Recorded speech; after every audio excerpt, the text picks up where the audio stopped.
Masing-masing industri akan recover dari pandemi dengan waktu dan cara yang berbeda-beda. Nah, seperti apa ya? Yuk kita lihat.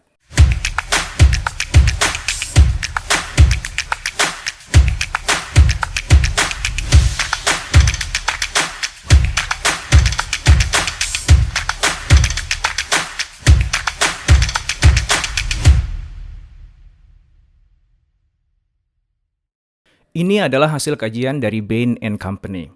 Ada 6 bentuk recovery yang akan dialami oleh perusahaan dari industri yang berbeda-beda. Yuk kita lihat satu persatu. Yang pertama bentuknya disebut dengan short-term hit, long-term headwinds. Ini adalah ketika pada saat pandemi terjadi, permintaan agak turun, dan akhirnya setelah pandemi selesai pun, dia tetap akan terus turun secara stabil. Ya, stabilnya turun.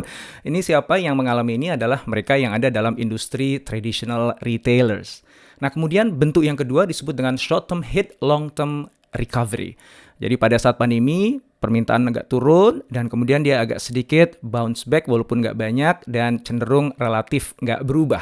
Apa itu? Tourism, ya, commercial constructions, kemudian juga restoran dan food service. Itu adalah industri yang nanti bentuknya akan masuk kategori bentuk yang kedua ini. Sementara bentuk yang ketiga disebut dengan short-term hit, bounce back, long-term stability.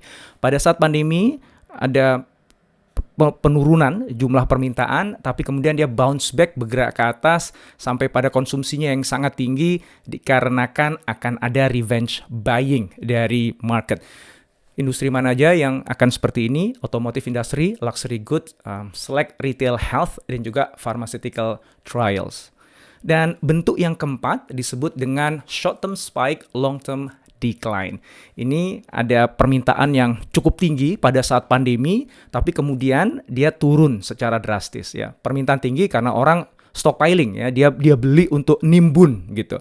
Tapi kemudian ya krisis selesai, dia akhirnya turun secara drastis. Apa itu? Personal computer monitor, semua orang butuh itu karena kerja di rumah, dan juga grocery store, ya. Ingin memastikan bahwa survivalitas yang paling dasar, ya, makan. Dan bentuk yang kelima disebut dengan short term spike, long term stability, yaitu demand-nya lompat tinggi di awal pada saat pandemi, tapi kemudian setelah pandemi selesai dia cenderung turun, tapi kemudian nggak terlalu signifikan turunnya dan akhirnya stabil.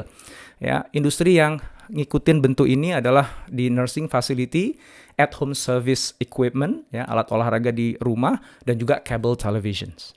Dan yang terakhir, yang keenam, disebut dengan short term spike, long term growth.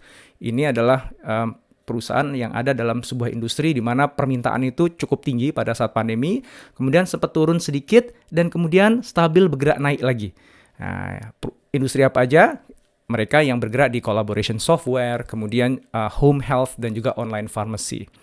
Nah, Anda ada di industri yang mana? Dan pertanyaannya bagaimana Anda mitigasi semua atau mengantisipasi semua peluang-peluang, kemungkinan-kemungkinan yang akan terjadi. Mudah-mudahan gambaran dari Bain & Company ini bisa menjadi rujukan untuk Anda nanti mengatur strategi Anda baik pada saat krisis pandemi ataupun setelahnya. Good luck.